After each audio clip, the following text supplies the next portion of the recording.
Asli Joko Widodo telah dibawa oleh adik iparnya ke Barreskrim Polri hari ini untuk melawan tudingan ijazah palsu. Laporan lengkapnya akan disampaikan jurnalis Kompas TV Jona Hamonangan bersama Denny Yosua langsung dari Mabes Polri Jakarta Selatan. Setelah ijazah diserahkan, Jona, apalagi langkah yang diambil oleh penyidik? Ya Tifa, langkah yang sekarang dilakukan adalah uji laboratorium forensik.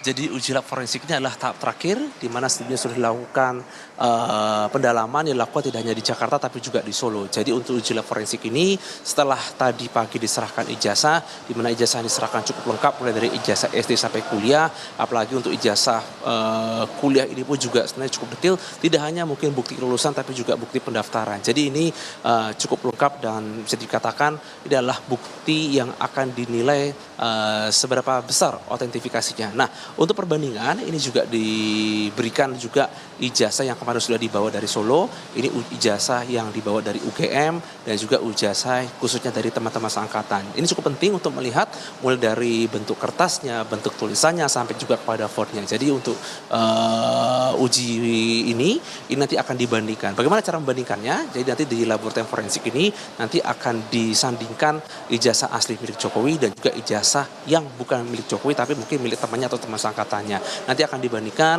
untuk lulus yang di tahun sekian, apakah bentuknya sama mulai dari kertas, font, atau mungkin dari kelengkapan ataupun sampai level tanda tangan. Jadi ini adalah tahap terakhir setelah sebelumnya sudah dilakukan pendalaman kurang lebih sekitar 90%, sudah dilakukan pengecekan. Nah, inilah tahap terakhir. Memang dari pihak pengacara, khususnya dari Yakub Hasibuan mengatakan bahwa ijazah ini belum bisa ditampilkan langsung kepada publik dikarenakan memang ini menunggu hasil dulu khususnya dari Barreskrim Polri. Kami pun sendiri juga sudah minta keterangan kepada pihak Barreskrim terkait dengan adanya uji autentifikasi ini, namun dari pihak kepolisian mengatakan tunggu dulu sampai selesai. Jadi ini sangat penting dan ini harus dikelirkan sehingga apapun yang menjadi polemik publik terkait ijazah ini nanti bisa dibuktikan khususnya di uji lab forensik. Apakah uji lab forensik ini akan ada tahap kedua ataupun nanti akan lanjutannya, kita masih menunggu dari pihak kepolisian. Yang pasti terkait dengan kedatangan adik ipar Jokowi yang dibawa ini sangat lengkap, tidak hanya mungkin dari ijazah tapi juga bukti-bukti yang lain mulai dari ketika masuk sekolah sampai pada kelulusannya. Jadi ini akan dicek dan dievaluasi mulai dari tahun masuk, kertas sampai pun kelengkapan lainnya. Tifal. Dari Mabes Polri Jakarta Selatan, Jona Hamonangan dan Denny Yosua melaporkan. Terima kasih.